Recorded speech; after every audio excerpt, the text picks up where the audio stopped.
my name is Sonnet. I like to talk about books, I like to talk about crochet, and all things crafty. And in today's video, we are getting organized. Yes, it's the beginning of the year, and it's time to organize some things. So I'm going to be giving you all of the tips and things that I like to do to keep my craft room, my life, and my teeny tiny art and crochet business all organized.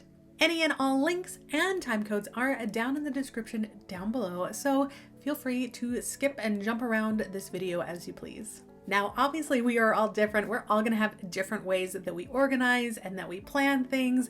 And so these are just the things that I like to do to keep me organized. Obviously your organization is going to be a little bit different, but hopefully you might get some tips out of this video. If not, just enjoy the way I keep my crazy, messy life a little bit more tidy. If you have any organization tips, please drop them in the comments down below. I definitely am always looking for organization tips and always looking for the next thing that I can find that can make my life a little bit easier. I've been crocheting for about 2.5 years now, and when I started crocheting, I didn't know what kind of yarn to use, so I tried all of it. And I have a ton of yarn now in my yarn stash, and I find the easiest way for me to know what I have and to easily get to what I have is by storing it all behind me in this little yarn shelf. I organize it based off of weight and fiber content. So when it comes to this yarn shelf, up on the very top here in all of these little totes is all of my DK and below weight yarn. So all of my much finer weights are in these little totes, and they're a mixture of fibers. They fit in these little totes nicely, and I just like how it looks. They're out of sight, kind of out of mind. Down on the second shelf here is all of the yarn that I like to use most regularly. This is all of my worsted weight cotton, and I like it here. It's a good height for me to just run up to my yarn shelf here, take what I need, and replace it when I'm finished with it. Down below that, we have all of my worsted weight acrylic. I don't typically use acrylic all that much, but I still do make some amis with it, and I do use it a lot of times for garments and things, so we do keep that there. We're gonna go ahead and ignore that lower left-hand cubby there. That is just a mishmash of a ton of yarn that I don't know what to do with. My goal is to eventually get through all of that yarn for 2024 because I want it out of there by 2025. Then we have all of my beloved Barocco vintage and my Barocco vintage-esque type of yarns. I do like to use my Barocco vintage for all of my animal friends from Pika-Pow, so we keep all of those together because they just look so pretty together. And then we have all of my beautiful hand-dyed yarns. Wow, I love this shelf here. There's a bunch of Hue Loco on this shelf, and it makes me so incredibly happy.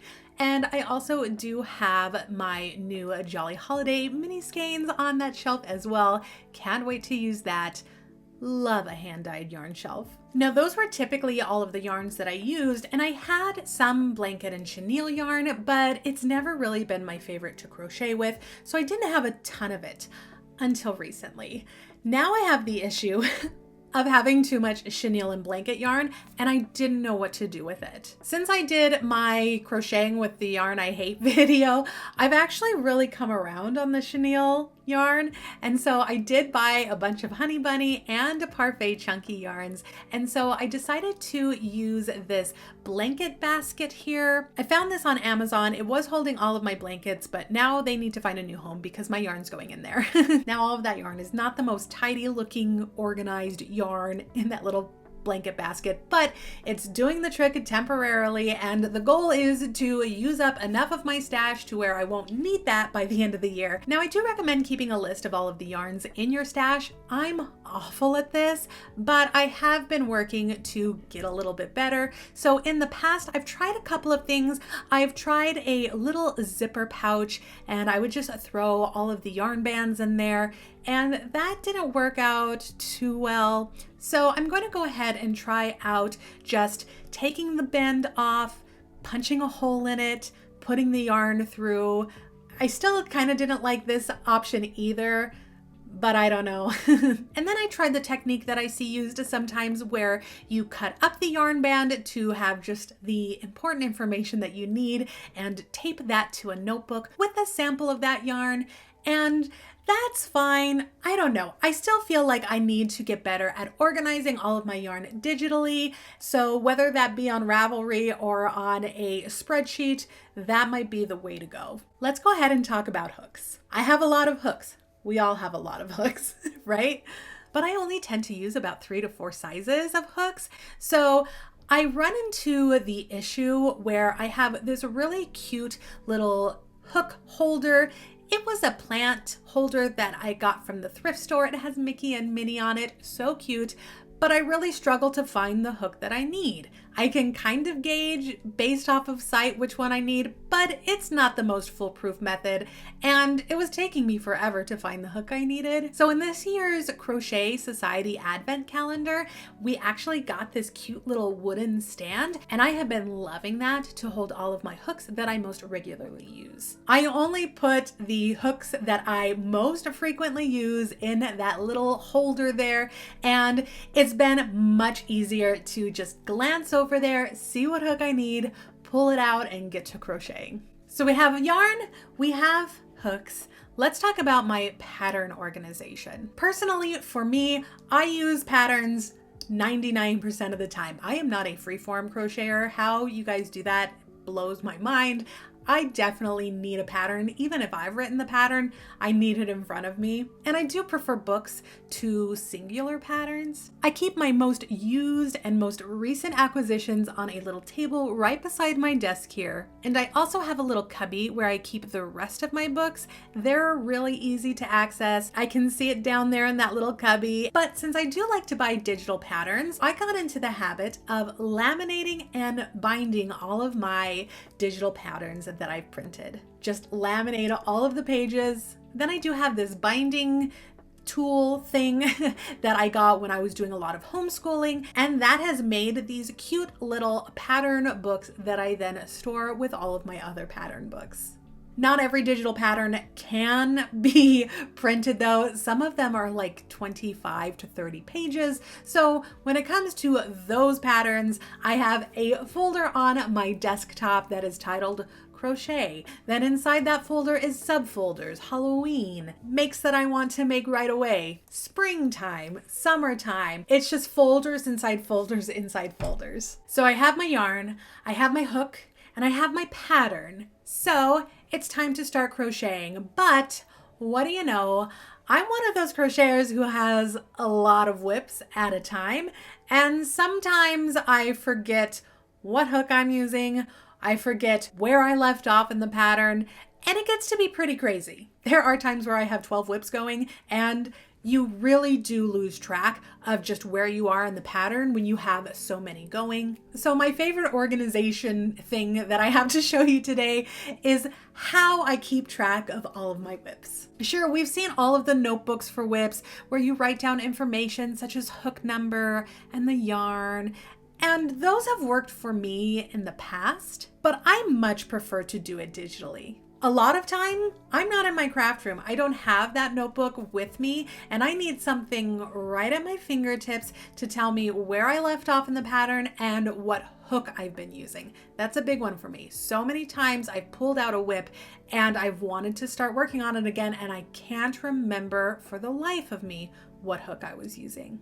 So I like to use a Trello to keep track of all of my whips. Not just crochet either. I keep all of my artwork whips on Trello. I keep all of my crafts on Trello. I use Trello a lot. So I use the website on my desktop and I use the app on my cell phone. And I have various lists to help me keep organized. Projects that I want to begin doing or projects that need to be placed on my hook very soon. Projects I am currently doing.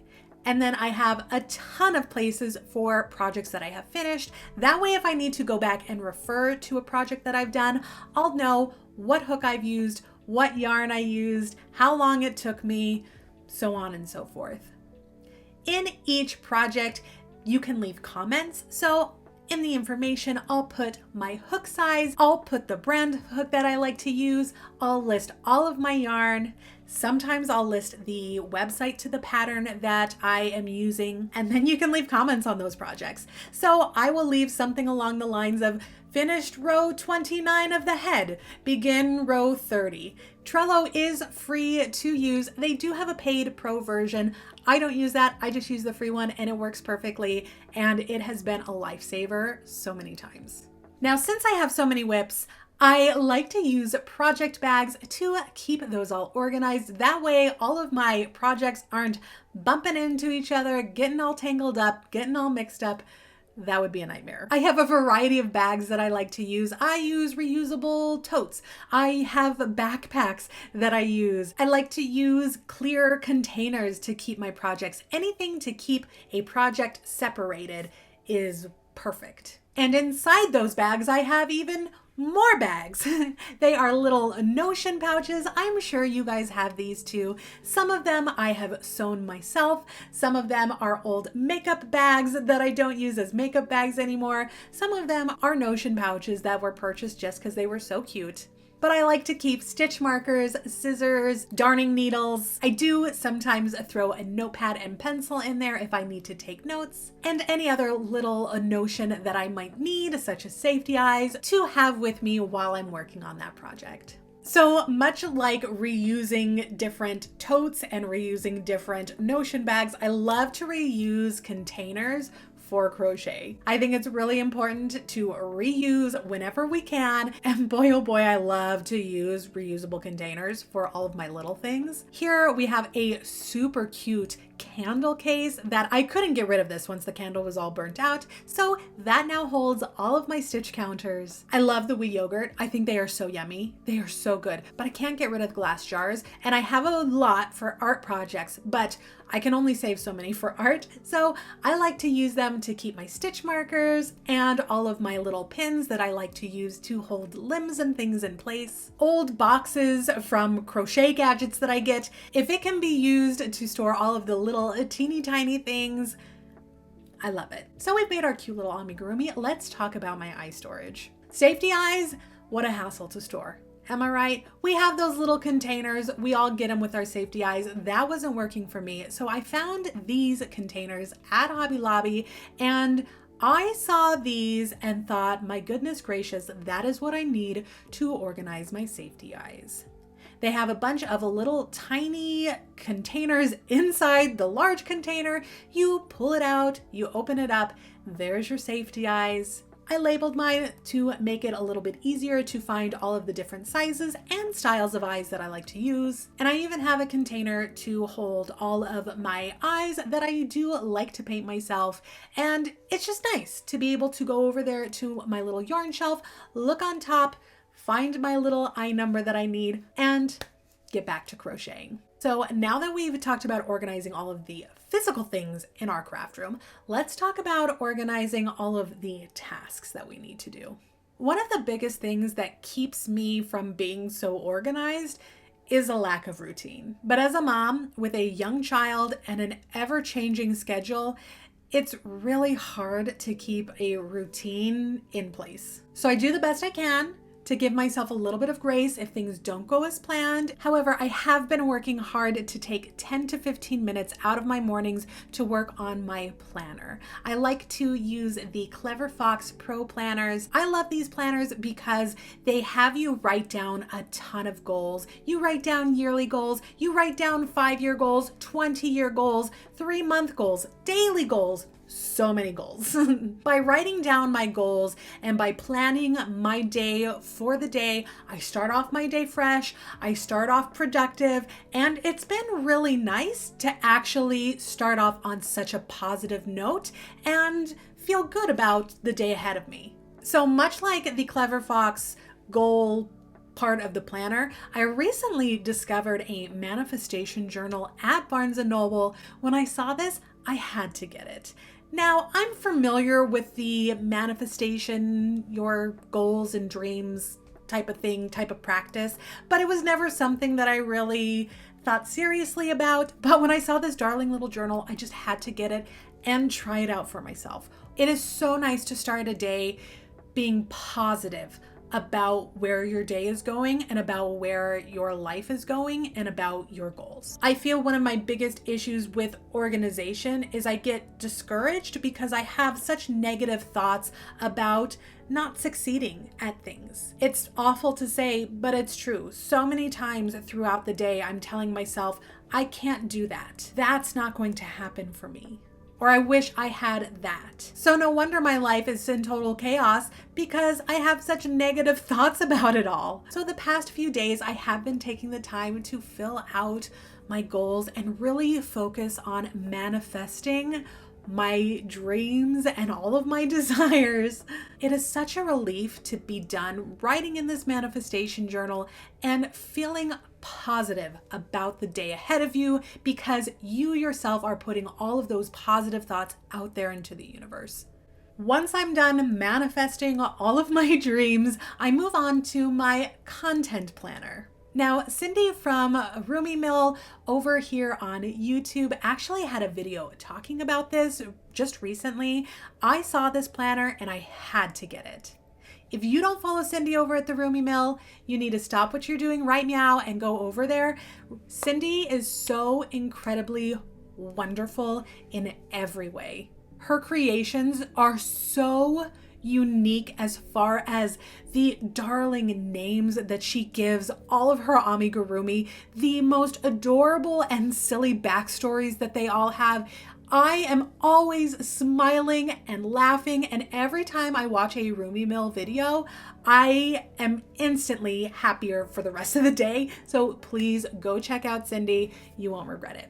But in that video I was talking about, she showed this content journal that helps you with all of your crochet content in 2024. This was created by A Crafty Concept here on YouTube. I will be dropping a link to the video in where A Crafty Concept actually discusses this planner. I highly recommend you check it out. This thing is going to help me so much when it comes to planning YouTube content, Instagram content, all of the social media things. There's ideas for you to post about. It gives you countdowns to holidays. It gives you suggestions of what and when you should be promoting at that time. It gives you fun little national days like National Dress Up Your Cat Day.